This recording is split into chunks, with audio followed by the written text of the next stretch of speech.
Lázaro, vem para fora! Você deve conhecer muito bem o capítulo 11 de João, que menciona a ressurreição de Lázaro, em que o Senhor Jesus chamou aquele homem que já estava morto há 4 dias pelo nome, e ele saiu de entre os mortos. Claro que foi um grande milagre, mas, além disso, nós temos ali uma amostra, ou um exemplo de como será a ressurreição dos mortos em Cristo naquele grande dia. A Bíblia diz que o mesmo Senhor descerá do céu com alarido, com voz de arcanjo e com a trombeta de Deus, e os que morreram em Cristo ressuscitarão primeiro. Portanto, assim como foi a ressurreição de Lázaro, será uma ressurreição seletiva, uma ressurreição dentre os mortos. E é sobre isso que eu quero conversar com você nesta aula, que é a 7ª aula das lições bíblicas adultos da CPAD, baseada no Evangelho de João. Eu sou o pastor Ciro Sanches Zibordi. Você é muito bem-vindo aqui no meu canal e, como eu já disse, nós estamos estudando sobre o Evangelho de João com base nas lições bíblicas adultos da CPAD. Já tivemos aulas importantes, desde a aula a respeito do primeiro capítulo, que apresenta Jesus como o Verbo que se fez carne, passando por lições sobre o encontro de Jesus com Nicodemos, o encontro de Jesus com a mulher samaritana, Jesus como o pão da vida, Jesus como a verdade que liberta, o bom pastor e suas ovelhas, e hoje o assunto é: eu sou a ressurreição e a vida. Eu vou até colocar aqui na tela para você ver. Claro que aqueles que são membros do canal, aqueles que nos apoiam como membros, recebem esse roteiro antecipadamente. Então eles não apenas acompanham uma parte, como nós apresentamos aqui, uma parte desse roteiro, mas eles têm o roteiro, que é um estudo detalhado para poder estudar em casa, com calma, não é? Isso é muito importante. Então seja bem-vindo, curta esse vídeo, compartilhe, claro, é um pedido que nós sempre fazemos, e se desejar também você pode ser membro, clicando aí no botão Seja Membro pelo computador ou pelo celular. É só você acessar o link que está aqui na descrição desse vídeo, o link que também tem como título Seja Membro. Vamos lá, lição de número 7, nós vamos começar pela leitura do texto áureo, que é justamente João capítulo 11, versículo 25. Disse-lhe Jesus: eu sou a ressurreição e a vida. Quem crê em mim, ainda que esteja morto, viverá. E a verdade prática diz-nos o seguinte: o Senhor Jesus Cristo é a ressurreição e a vida, e por essa razão temos a garantia de que um dia teremos um corpo glorioso como o dele. Que maravilha! Vamos então iniciar essa lição, que é baseada no capítulo 11 de João, mais precisamente, como está aqui na nossa leitura bíblica em classe, versículos 14, 15, 17 a 21 e 23 a 27. Muito bem, iniciando então, introduzindo o assunto, eu gosto sempre de falar do objeto, ou seja, aquilo que será o alvo do nosso enfoque, o objeto da nossa aula. Esta aula baseada, claro, na 7ª lição, que gira em torno aí da ressurreição de Lázaro, como eu falei, com todas as circunstâncias que a envolveram, culminando numa explicação geral sobre a ressurreição futura dos salvos, que é uma viva e também bem-aventurada esperança para os que agora dormem no Senhor, diz a Bíblia, ou aqueles que morrem. Dormir aqui, você sabe que no Novo Testamento, especialmente, é uma maneira eufêmica, uma maneira mais suave de referir-se à morte. Por isso que Jesus também falou, Lázaro dorme, e os discípulos não entenderam, porque eles pensaram, se Lázaro está dormindo, então não temos que nos preocupar, não é? Mas Jesus logo esclareceu que ele falava sobre a morte. Então, da mesma maneira, a ressurreição, como nós vamos ver, a ressurreição futura, já que a ressurreição de Lázaro, que foi uma ressurreição que nós vamos chamar aqui de uma ressurreição atual, porque Lázaro ressuscitou para voltar a morrer. Mas a ressurreição de Lázaro, ela ilustra, ou ela lança luz sobre a ressurreição futura, a ressurreição escatológica, que é uma bem-aventurada, uma viva esperança para os que agora dormem no Senhor. E os que ainda não dormem no Senhor, mas que sabem que se Jesus não voltar em breve, todos nós estaremos do outro lado, né? Todos nós partiremos para a eternidade em breve, mas nós podemos descansar no Senhor porque nós temos uma viva esperança. No primeiro tópico, nós vamos fazer uma contextualização, como sempre fazemos. Alguns irmãos reclamam, por que não entra logo no assunto? E eu estou sendo bem franco com esses irmãos. Se você quiser aprender, tome tempo com o assunto. Se você não quiser aprender, leia a lição e, se você considera isso suficiente, então fique apenas com o texto da lição. A nossa proposta aqui é uma proposta, eu já falei, é uma proposta subsidiária. Nós vamos cobrir tudo que está na lição, mas vamos, claro, fazer com que você cresça em conhecimento, você tenha mais conhecimento com base nesta lição. Nós não alteramos os tópicos e pontos, mantemos, mas explicamos de maneira pormenorizada, tentando ser o mais objetivos, eu tento ser o mais objetivo possível, para a minha aula não passar de 1 hora. 1 hora eu já acho assim uma aula longa, mas para quem quer aprender, tem gente que acha pouco. Irmão Ciro, eu quero mais. Pois é, infelizmente a minoria. Se a maioria gostasse de conhecimento, eu faria, sem problema nenhum, ainda mesmo com a dificuldade que eu tenho de tempo, eu daria um jeito de fazer uma aula um pouco mais longa. Mas vamos lá. Como eu dizia, no primeiro tópico nós vamos fazer uma contextualização, partindo do que estudamos na lição anterior. Sempre assim, para você, claro, poder ligar uma coisa a outra e assim você avançar. Na lição anterior nós falamos sobre o bom pastor e sua mensagem. Ali aquela mensagem de Jesus em Jerusalém, aquela alegoria. E avançaremos a partir dela para o episódio da enfermidade e morte de Lázaro lá em Betânia. Então veja, Jesus sai de Jerusalém e vai para Betânia. Em seguida, nós vamos então, com base nesse ponto de partida que é a ressurreição de Lázaro, nós vamos abordar a doutrina bíblica. E aí eu gosto bastante porque vamos entrar no campo da escatologia. Você sabe que eu gosto muito de escatologia.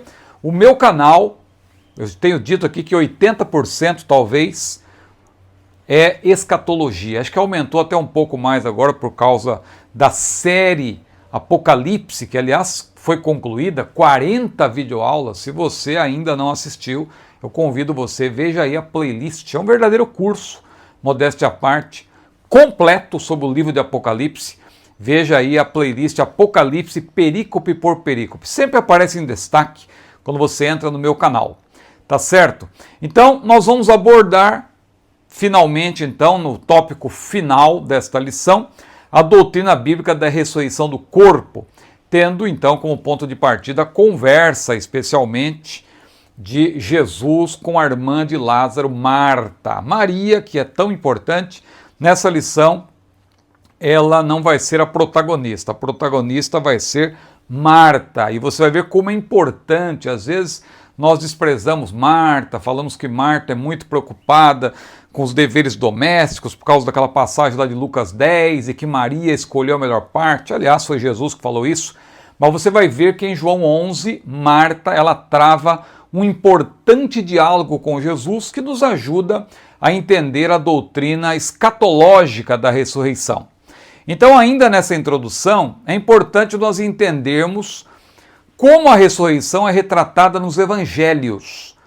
Nos sinóticos, por exemplo, Mateus, Marcos e Lucas, João não, registram-se as ressurreições do filho da viúva de Naim e também da filha de Jairo. Agora, no evangelho autóptico, que é João, nós temos a ressurreição de Lázaro, claro, além da ressurreição de Jesus, que esta aparece nos 4 evangelhos, Mateus 28, Marcos 16, Lucas 24 e João 20 e 21. Entretanto, é importante observar isso, tecnicamente falando, enquanto as pessoas ressuscitadas por Jesus tornariam a enfrentar a morte, a ressurreição do Senhor, é claro, foi um acontecimento de consequências cósmicas. Cada um dos autores dos evangelhos apresenta esse acontecimento de maneira distinta, cada um desenvolvendo temas próprios, porque isso é interessante nos evangelhos. Os acontecimentos históricos servem de base para ensinamentos, como é o caso da ressurreição de Lázaro. Então, cada um dos evangelistas utiliza aí a ressurreição de Jesus, inclusive, para afirmar a realidade do túmulo vazio e a do Cristo ressuscitado e também a importância escatológica desse acontecimento. Claro, porque se Cristo não tivesse ressuscitado, a Bíblia é clara, a nossa fé seria vã. Então aqui eu faço uma citação de Osborne. Essa citação, no caso, não é do livro Comentário de João, que eu estou sempre citando, mas é de um dicionário muito importante também, que eu cito na parte de referências, em que há um artigo maravilhoso assinado por Grant Osborne. Maravilha! Vamos então para o primeiro tópico. Está aí diante de nós o propósito de Jesus e o primeiro ponto é recebimento da notícia sobre Lázaro. Quando Jesus recebe essa notícia, ele estava justamente em Jerusalém. Lázaro morava na aldeia de Betânia, ficava aproximadamente um dia de viagem, considerando o meio de transporte na época, né, que era a pé ou no lombo do animal, não tinha outro meio para locomover-se entre essas duas localidades. Então, Jesus recebe a notícia de Lázaro quando ele está em Jerusalém.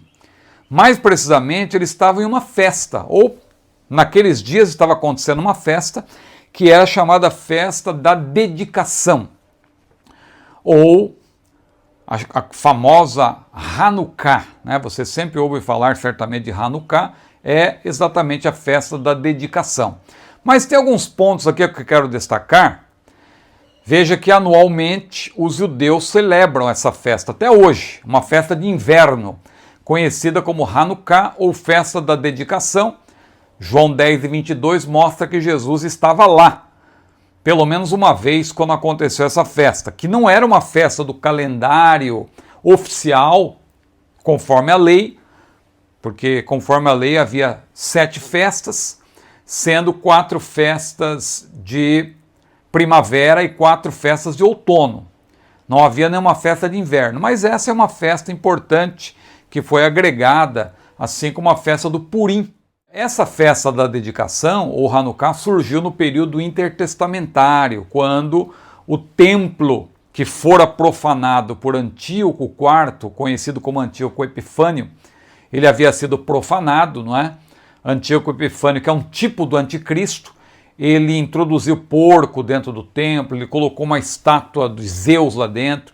É o chamado abominável da desolação, mas não o abominável da desolação final, porque Jesus colocou o cumprimento da profecia de Daniel 9 e 27 para o futuro, para o período da grande tribulação. O que acontece no período intertestamentário é apenas uma amostra do que ainda vai acontecer. Mas houve então uma purificação do templo naquela época e se instituiu a chamada Hanukkah. Por que Hanukkah? Por causa do candelabro de 9 braços, que na verdade são 4 de cada lado, tem uma haste central que acende as demais. São 8, na verdade, de cada lado, né? Aliás, 4 de cada lado, perfazendo 8, e a do meio serve para acender as outras. Então são 9. É diferente do candelabro de do castiçal, né, de 7 braços, que é a menorá. Na verdade, a Hanukiá. A Hanukiá. O nome então do candelabro que é usado na Hanukkah é Hanukiá, que tem esse nome por quê? Porque quando o templo foi para ser reinaugurado, o que aconteceu? Descobriu-se que tinha pouco azeite para acender as lâmpadas do candelabro. E seriam necessários 8 dias para produzir aquele azeite, que ele era produzido de uma maneira toda especial. E Deus realizou o milagre de que o azeite que tinha ali foi suficiente para durar 8 dias, permitindo que mais azeite fosse produzido. Com isso, não houve a decepção de inaugurar o templo e depois, já pensou, se inaugura o templo e acaba o azeite e a lâmpada se apaga. E a lâmpada não podia se apagar. Então, é importante isso.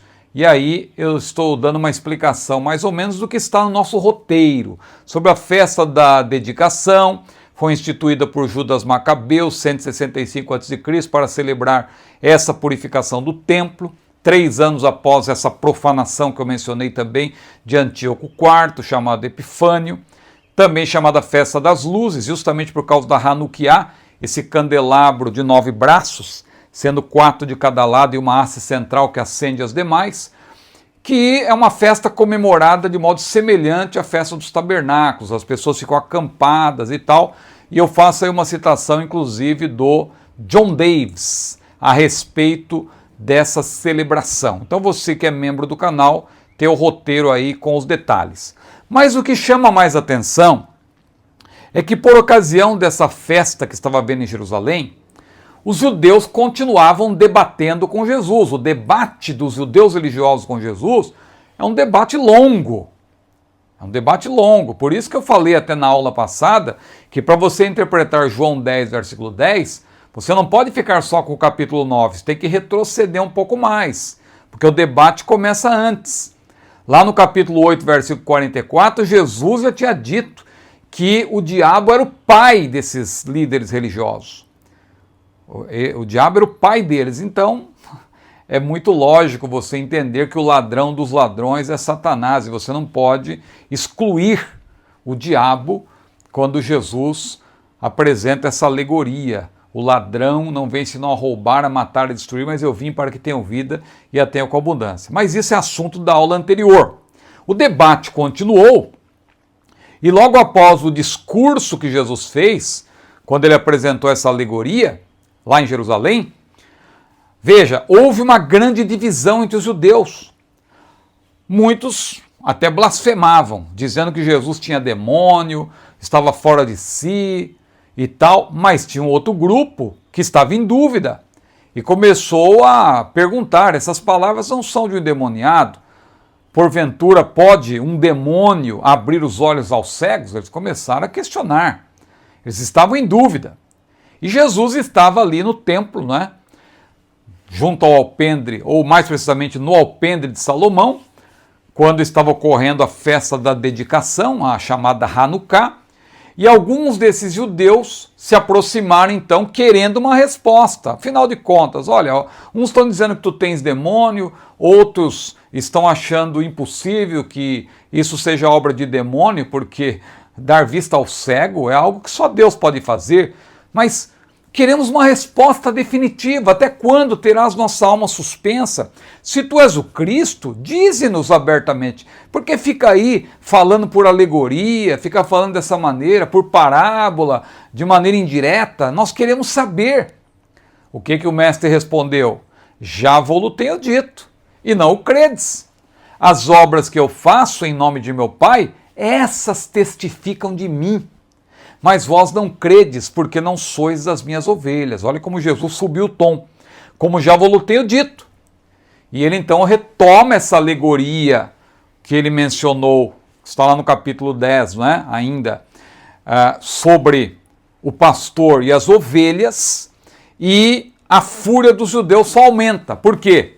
Porque o debate fica acalorado a ponto de os judeus quererem apedrejar o mestre, em razão de ele ter declarado: eu e o Pai somos um. e ter argumentado que ele e o Pai são um, justamente porque Jesus realizava as mesmas obras que o Pai realiza.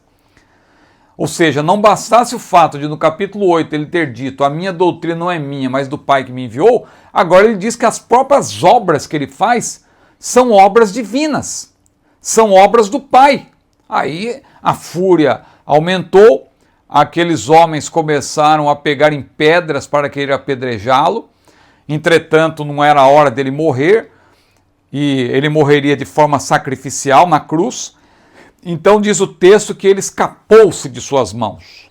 Como diz lá também em Lucas capítulo 4, o mesmo aconteceu em Nazaré. Queriam linchar Jesus, mas ele miraculosamente passou por entre eles e foi embora. Aqui também, escapou-se de suas mãos. Como? De maneira miraculosa. E retirou-se outra vez para além do Jordão, para o lugar onde João tinha primeiramente batizado, e ali ficou. E aí vem a notícia, então, da enfermidade de Lázaro. Jesus está ali, além do Jordão, afastado dos seus opositores, como que se protegendo, porque não era a hora ainda dele ser preso e morto.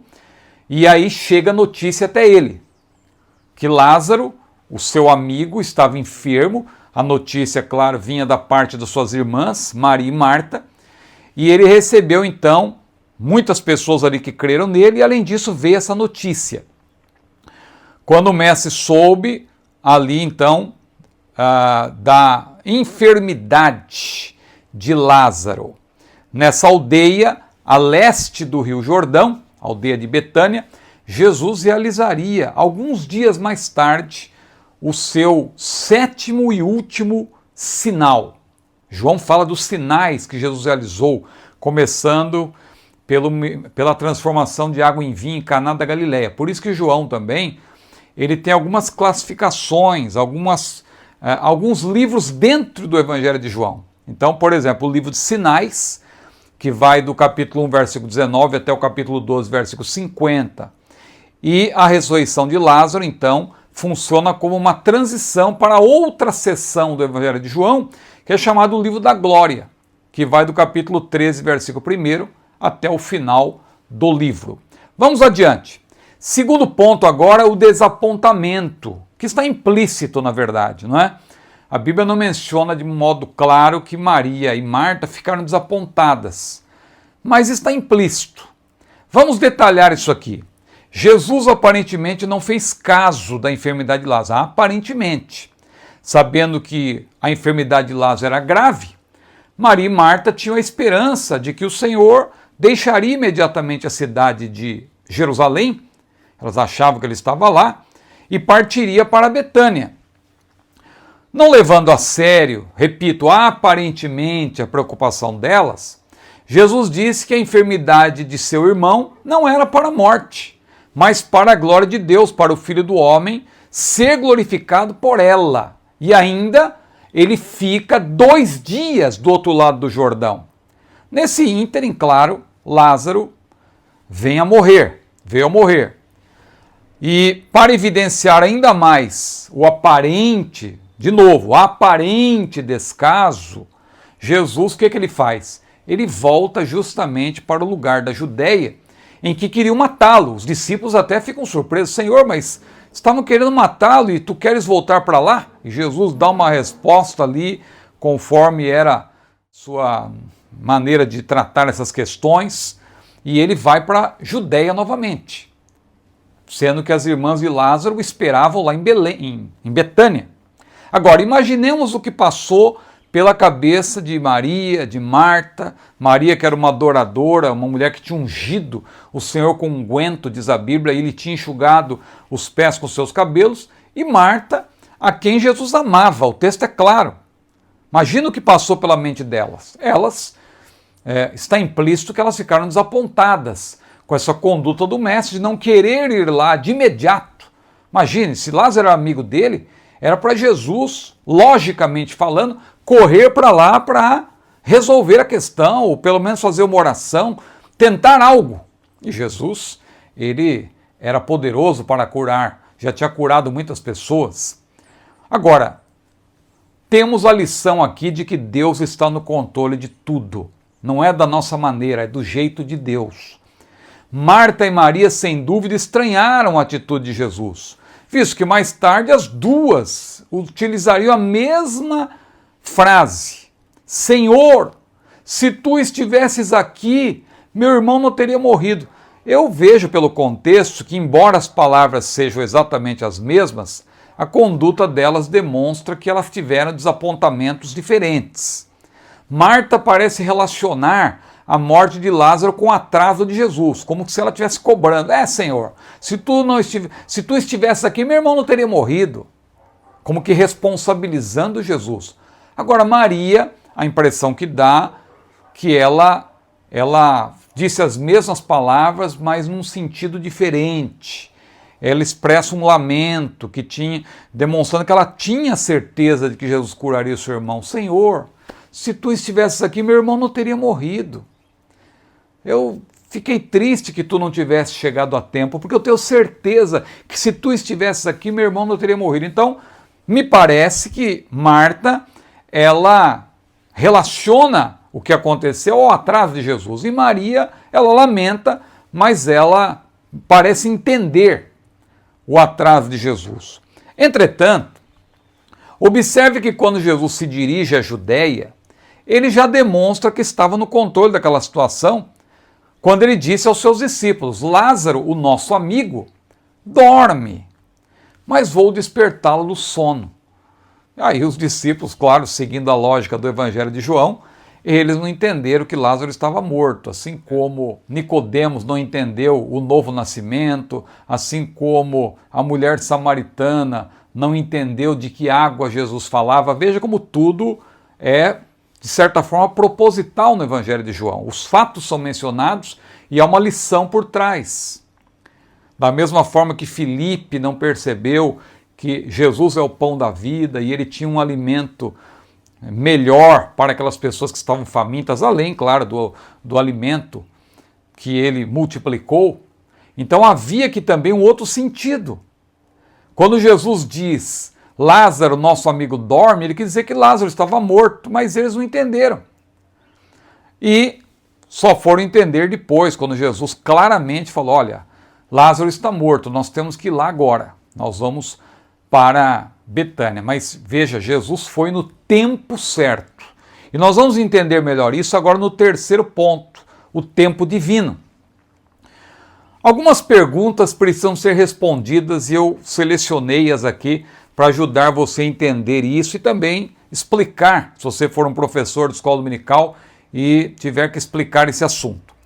Uma pergunta, claro, que salta aos olhos: por que Jesus? Por que Jesus não chegou à casa de Lázaro quando este ainda estava vivo? Não era mais fácil ter curado Lázaro? Por que permitir que o homem morresse, gerasse toda aquela tristeza?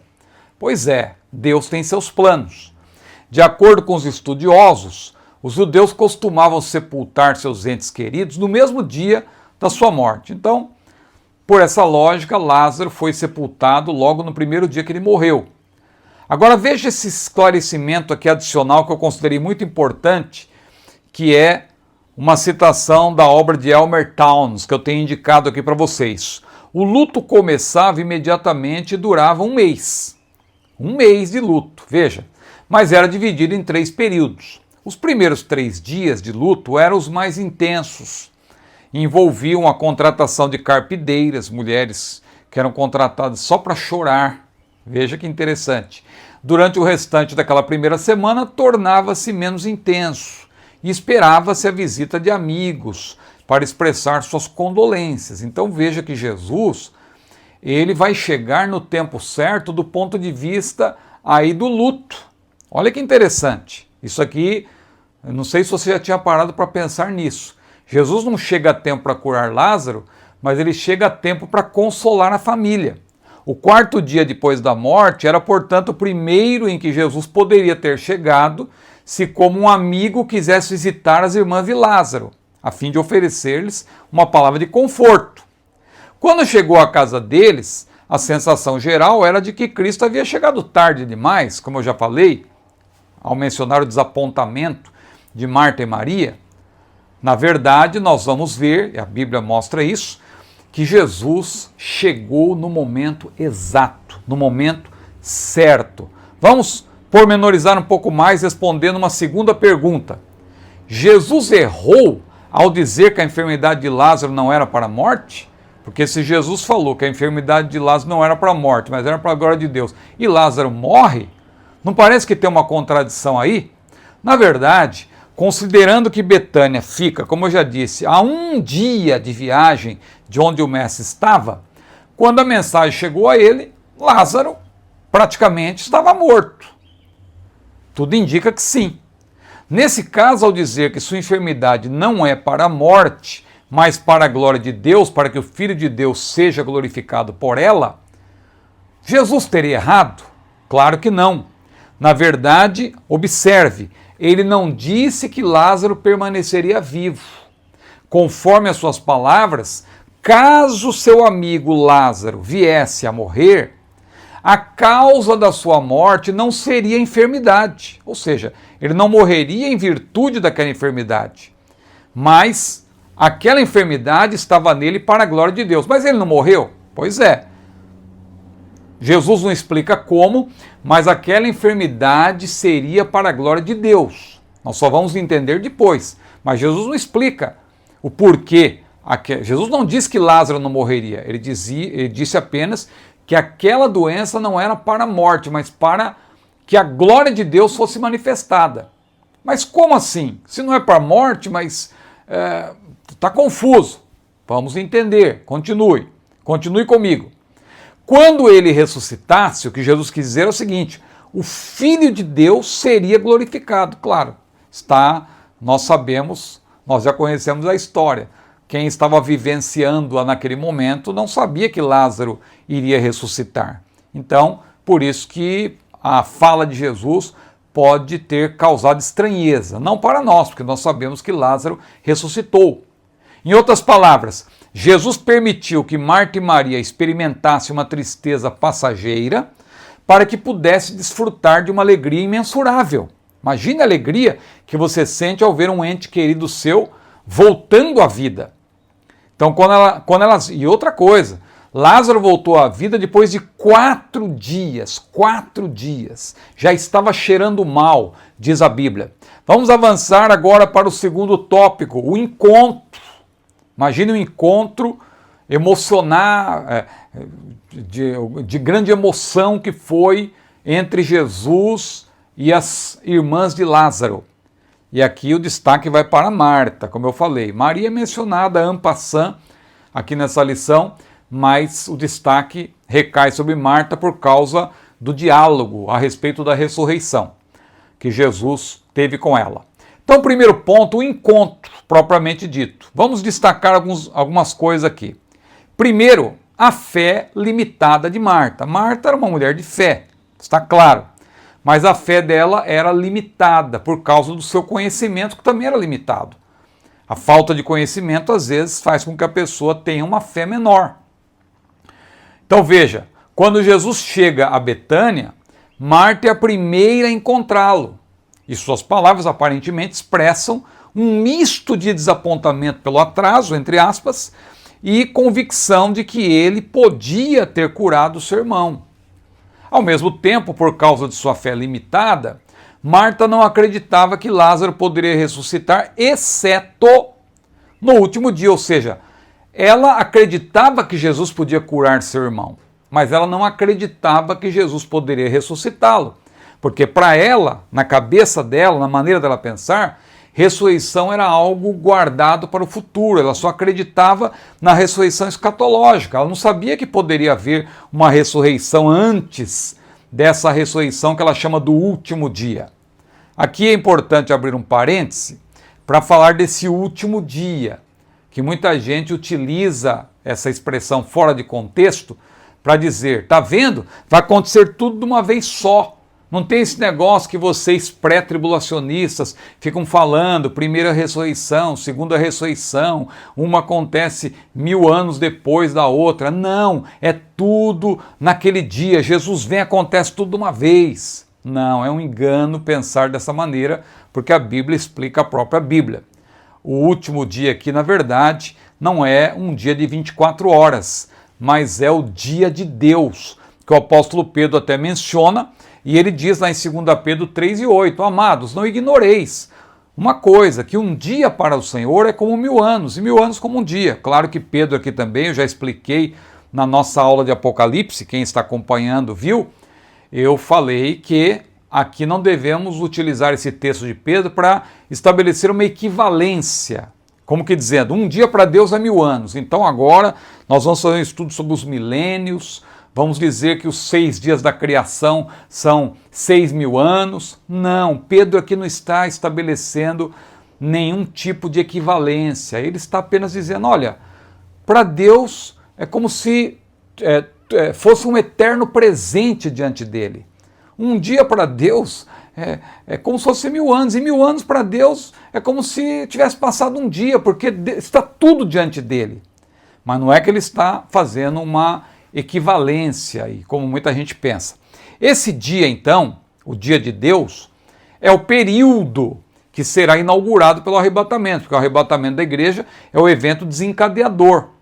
Quando ocorrer o arrebatamento, claro, Deus vai começar a pôr em execução o que está na sua agenda, a agenda escatológica, a agenda de Deus. Então nós vemos aí que o dia, esse último dia, na verdade, não é um dia de 24 horas, mas é o período em que Deus vai pôr em execução tudo que está na sua agenda.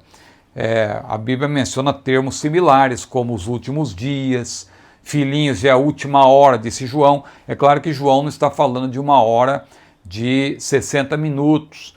E últimos dias também, evidentemente, não são dias como os nossos, mas é, na verdade, o tempo de Deus, o tempo que Deus estabeleceu, e ele vai pôr em execução no tempo certo, a partir do arrebatamento da igreja. Então, é isso que eu coloquei aí. Esse dia, portanto, é o período que será inaugurado pelo arrebatamento da igreja, quando o Senhor executará tudo que está em sua agenda, inclusive as 2 categorias de ressurreição, que nós vamos mencionar depois, ainda nesta aula. A primeira, que é chamada ressurreição da vida, e a segunda, que é a ressurreição da condenação, conforme as palavras de Jesus em João capítulo 5, versículos 28 e 29, e depois vem a pormenorização disso nas cartas de Paulo e também em Apocalipse. Mas vamos para frente.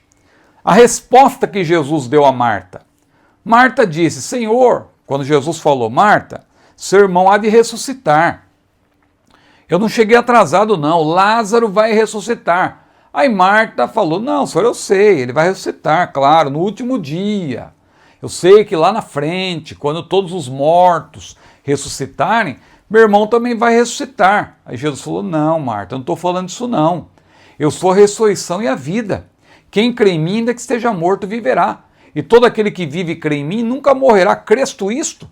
Então, como ela ainda não sabia que há essa diferença entre a ressurreição atual, que foi a do seu irmão Lázaro, e a futura, e aparentemente o que dá a entender é que ela nem tinha conhecimento que Jesus já tinha ressuscitado pessoas, como nós falamos, o filho da viúva de Naim, ali também a filha de Jairo, né? Então Jesus já tinha ressuscitado pessoas.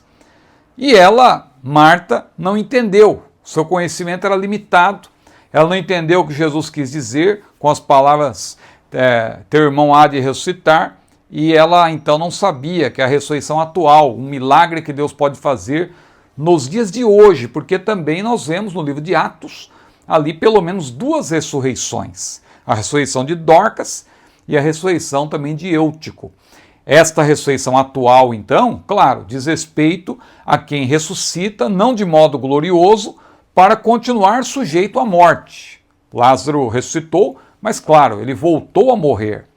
Agora, a ressurreição futura, a ressurreição escatológica, pela qual, diz a Bíblia, nos revestiremos da imortalidade, da incorruptibilidade, como diz Paulo lá em 1 Coríntios 15, 50, 55, esta sim está guardada para o chamado último dia, ou o dia de Deus, a agenda de Deus. Jesus, então, ele diz a Marta o que nós mencionamos, que ele é a ressurreição e a vida. Ante essa gloriosa declaração do Senhor, A reação de Marta foi uma excelente reação. E aí, um exemplo para nós. A gente até percebe uma semelhança entre a reação de Marta e a de Tomé. Tomé, chamado de incrédulo, mas quando ele soube que era o Senhor mesmo que tinha ressuscitado, ele fez uma declaração maravilhosa que reconhece a deidade de Jesus, Senhor meu, Deus meu. Da mesma forma, Marta, quando ouviu essas palavras do Senhor, eu sou a ressurreição e a vida. Marta, você está achando que vai ser só no último dia? Não, eu sou a ressurreição e a vida, ou seja, está na minha mão o poder de dar a vida agora, aqui, agora. Eu sou a ressurreição, eu sou a vida. Quando Jesus deu essa resposta, qual foi a reação de Marta? Sim, Senhor, creio que tu és o Cristo, o Filho de Deus que havia de vir ao mundo. Aí Marta se redimiu, né, de qualquer ação assim que pudesse demonstrar que ela era uma pessoa incrédula, uma pessoa que não tinha temor de Deus. Veja como ela aqui, ela demonstra total confiança em Jesus como a ressurreição e a vida. Vamos prosseguir agora o ponto 2. Quando Lázaro ressuscitará? A pergunta. Marta achava que ele ia ressuscitar somente no último dia. Ela cria, a priori, apenas na ressurreição escatológica e não no tempo presente. Entretanto, há um ponto importante nessa resposta de Marta, porque ela demonstra ter uma esperança futura, conforme o Antigo Testamento, ou seja, ela cria na doutrina da ressurreição dos mortos. Uma crença que está evidente no Antigo Testamento, que não estava ainda clara, isso só foi ser melhor explicado justamente no Novo Testamento, mas essa crença está evidente no Salmo 49, versículo 15, e eu faço várias citações aí, Isaías 24, Daniel 12, citando também o excelente artigo de Grant Osborne, como eu falei, que está num dicionário que eu cito aí, um dicionário muito bom, que eu cito na parte bibliográfica. Vamos avançar. Terceiro ponto. Promessa de vida. A resposta de Jesus a Marta, eu sou a ressurreição e a vida, mediante a qual, mais uma vez, ele emprega aquela frase recorrente no Evangelho de João, ego eimi, ou eu sou, contempla dois tipos de ressurreição, que eu mencionei. A ressurreição atual, que é para as pessoas que morrem, ressuscitam e depois estão novamente sujeitas à morte, mas também a ressurreição futura, que é uma ressurreição gloriosa, em que aquele, no caso do salvo, né? Claro que o ímpio também vai ressuscitar para não mais morrer, mas é uma ressurreição ignominiosa. E isso nós vamos explicar aqui também. Então veja, como Jesus é a ressurreição, como ele falou, eu sou a ressurreição, nós temos a certeza da vida eterna. E ele falou, todo aquele que vive e crê em mim, nunca morrerá, ou nunca irá morrer, já que ressuscitaremos com ele na sua vinda. A Bíblia é clara que assim como ele ressuscitou, nós também haveremos de ressuscitar com ele. Ressuscitar na sua vinda, haverá. O texto de 1 Coríntios 15 nos garante isso, versículos 20 a 23. Por outro lado, sendo Jesus a vida, porque ele falou, eu sou a ressurreição e a vida, nós sabemos que além de termos a vida espiritual abundante, plena, porque ele é a vida, e nós cremos naquele que é a vida, e ele falou que ele concede a nós a vida abundante. O ladrão, que é o diabo, principalmente, não vem para roubar, matar, destruir, mas Jesus disse, eu vim para que tenham vida e a tenham com abundância. Ou seja, ele está então oferecendo uma vida plena, no sentido espiritual, mas também a vida física.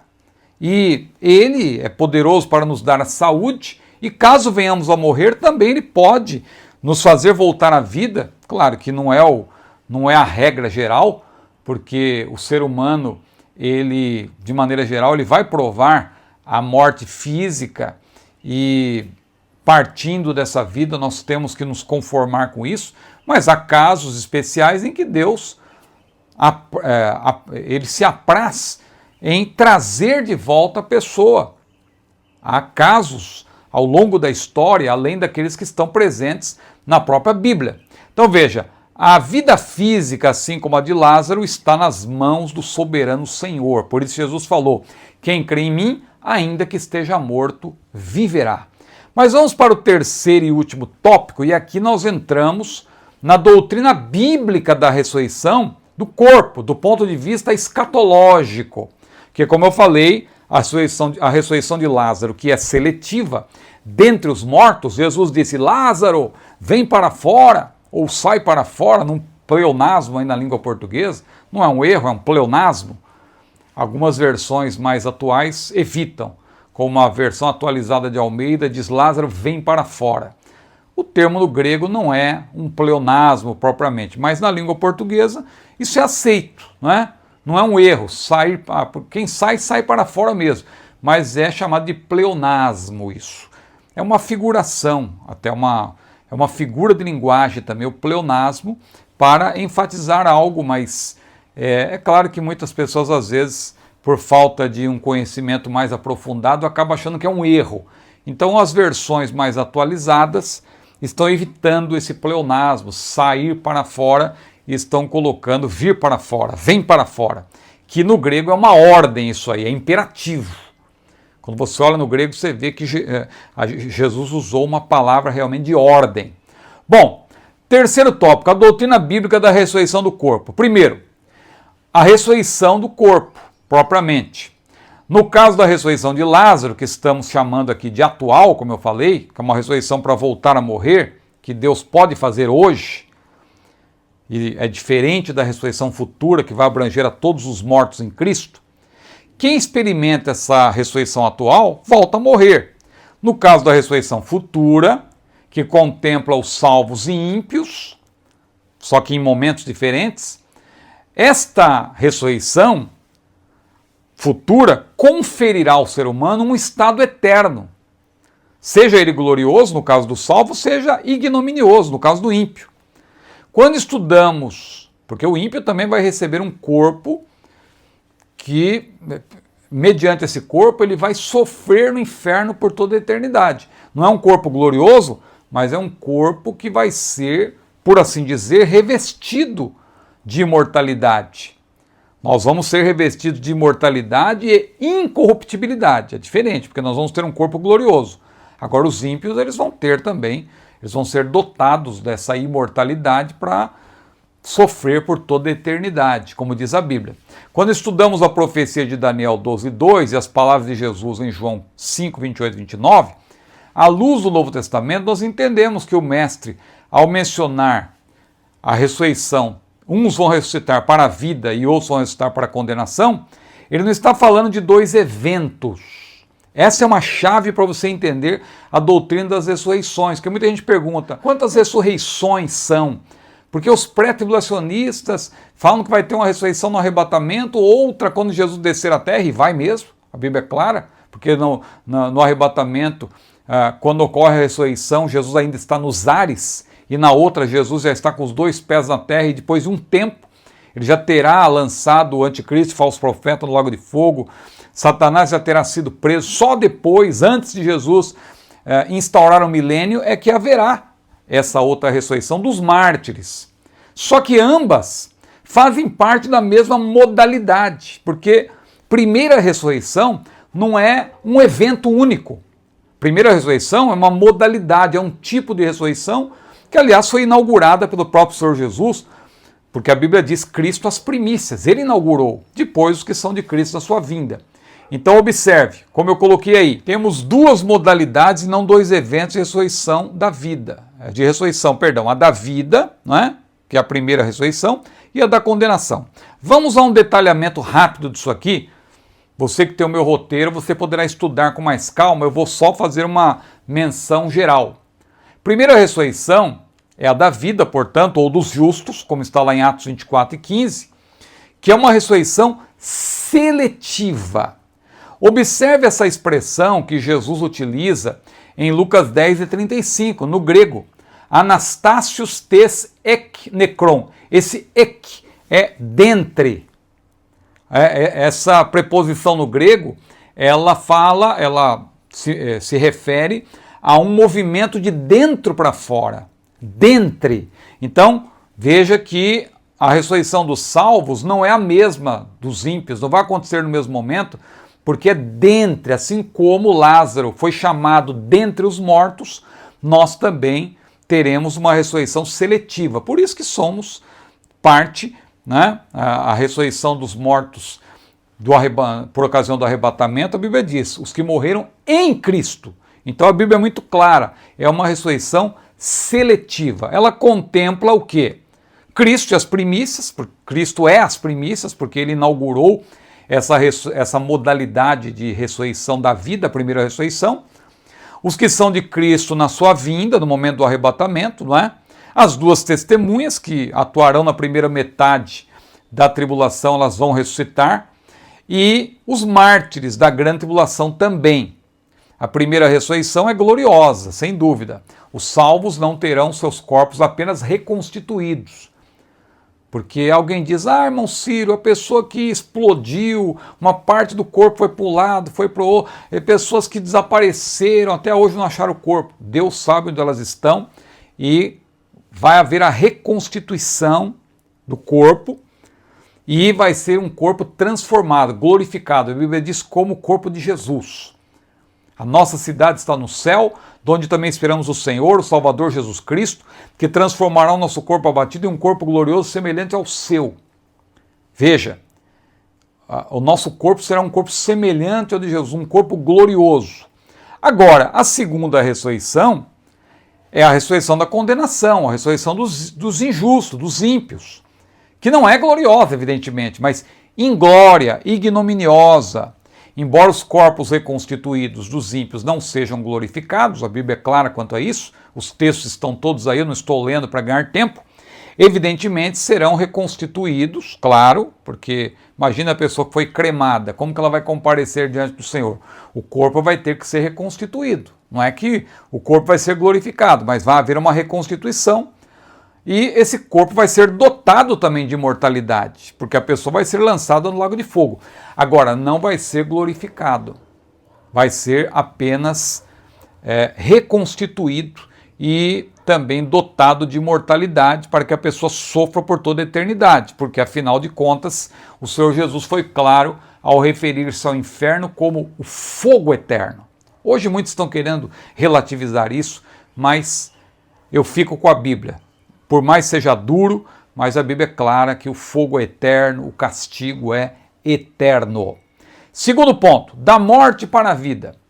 Veja que a conversa de Jesus com Marta ela é importante porque ela nos incentiva a estudar a respeito da promessa que Jesus faz aos salvos em João 5,24. Porque em João 5,24, Jesus diz o quê? Na verdade, vos digo que quem ouve as minhas palavras e crê naquele que me enviou, tem a vida eterna, já tem a vida aqui e agora. Jesus falou, eu sou a vida. E não entrará em condenação, ou não entrará em juízo, mas passou de onde para onde? Da morte para a vida. E aí Jesus explica para Marta o que significa esse transporte da morte para a vida, porque agora nós somos justamente bem-aventurados, visto que nós não provaremos a segunda morte, nós já fomos transportados.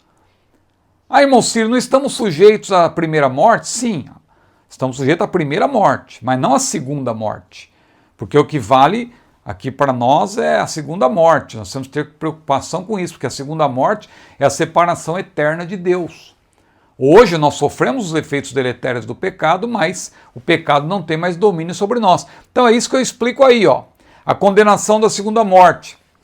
Quando o pecado entrou no mundo, a morte passou a todos os homens. Romanos 5,12. Por um homem entrou o pecado no mundo e pelo pecado a morte.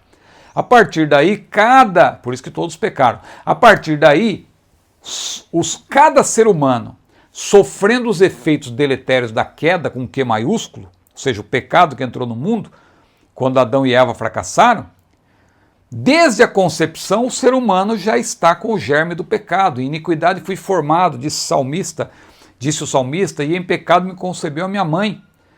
Então a humanidade, sem exceção, caminha em direção da morte física. Todos têm um tempo limitado nessa terra. Nenhum ser humano escapará dessa primeira morte, já que todos são pecadores por natureza. Agora, Jesus veio ao mundo para quê?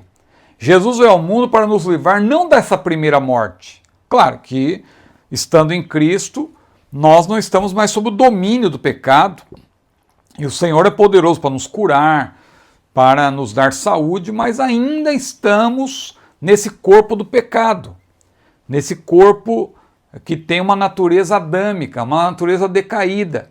O pecado não tem domínio sobre nós, mas ele está presente. O pecado só não vai estar mais presente quando nós formos glorificados. Então Jesus veio para o mundo para nos livrar da segunda morte, porque a segunda morte é o inferno. A segunda morte é você sofrer eternamente separado de Deus, quanto aos tímidos, aos incrédulos, aos abomináveis, aos fornicários, aos idólatras e a todos os mentirosos, a sua parte será no lago que arde com fogo e enxofre, o que é a segunda morte, diz Apocalipse 21, versículo 8. Agora, por isso Jesus veio para nos oferecer o que? O novo nascimento. Lembra daquela frase que nós já estudamos, quando falamos sobre João capítulo 3? Quem nasce apenas uma vez, vai morrer duas. Agora, quem nasce duas vezes, ou seja, quem tiver passado pelo novo nascimento, não sofrerá o dano da segunda morte. Que maravilha! Em razão de fazer parte justamente da primeira ressurreição. Bem-aventurados os que fazem parte da primeira ressurreição. É uma bem-aventurança. Por quê? Porque quando o Senhor Jesus disse a Marta que todo aquele que vive e crê em mim nunca morrerá, ele se referiu evidentemente à segunda morte e à primeira ressurreição. Embora libertos do poder do pecado, este não tem, o pecado, né, ele está presente, ele não tem domínio mais sobre nós. Apesar de tudo isso, não é? Nós estamos ainda experimentando os efeitos da primeira morte, os efeitos deletérios do pecado. Mas nós não estamos mais separados de Deus. Isso que é já algo que o Senhor Jesus conquistou para nós, para esta vida. Mas o mais importante é para além túmulo. A segunda morte é a separação eterna do Criador e Senhor, destinada àqueles que, por não terem nascido de novo, farão parte da segunda ressurreição, que é a da condenação, a qual ocorre, claro, por ocasião do juízo final. Quando a pessoa receber a sentença, ela então será lançada no lago de fogo, o que é, diz a Bíblia, a segunda morte. Veja que interessante. Prova a segunda morte quem experimenta primeiro a segunda ressurreição, né?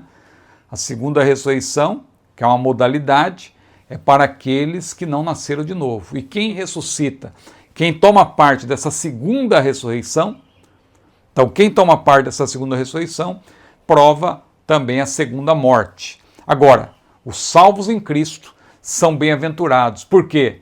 Porque a Bíblia diz, bem-aventurado e santo, aquele que tem parte na primeira ressurreição. Nós vamos reinar com Cristo, diz a palavra do Senhor. E tem ainda um terceiro e último tópico agora, é justamente sobre essa viva esperança. A maneira como o Senhor se conduziu desde o momento em que Marta e Maria o avisaram da enfermidade de Lázaro, nos transmite importantes lições. Primeira, Jesus nos ensina como devemos nos comportar diante do luto. Olha que interessante, demonstrando compaixão para com os entes do falecido, chorando com os que choram, como ensina Romanos 12:15, e apresentando-lhes uma palavra de conforto e esperança. Agora, o mais importante, ao ordenar que Lázaro saísse de entre os mortos, Lázaro, vem para fora! No grego é deutero-exo, é uma ordem, é imperativo isso aí. Demonstrou como será a nossa ressurreição futura e gloriosa, seletiva, por ocasião do arrebatamento, porque ele mesmo dará sua palavra de ordem, diz a Bíblia. Esse alarido que Paulo menciona é uma palavra de ordem aos mortos em Cristo, e estes, juntamente com os vivos salvos, todos juntos, iremos ao encontro do Senhor nos ares. Glória a Deus, porque Jesus vai cumprir também aquilo que ele prometeu em João 14, versículo 3. Virei outra vez e vos levarei, uma trasladação, e vos levarei para mim mesmo, para que onde eu estiver, estejais vós também. Esta é a bem-aventurada esperança da igreja.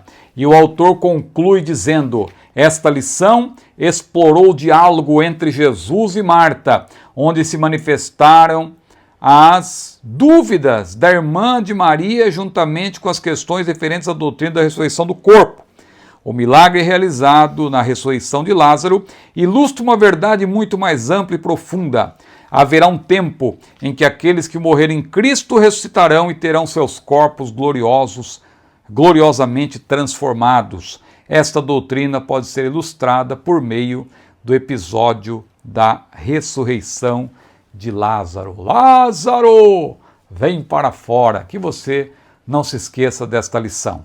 Que Deus abençoe a sua vida. Se você gostou, curta esse vídeo, compartilhe, inscreva-se no meu canal e fica também o convite para você se tornar membro, porque sendo membro você vai ter acesso ao nosso roteiro, na verdade é um acervo, né, com todos os nossos estudos, e aí já estamos indo para praticamente 1 ano e meio de estudos com texto aqui no nosso canal. Tem muitos vídeos aqui, mas é de 1 ano e meio para cá que nós temos esses estudos por escrito.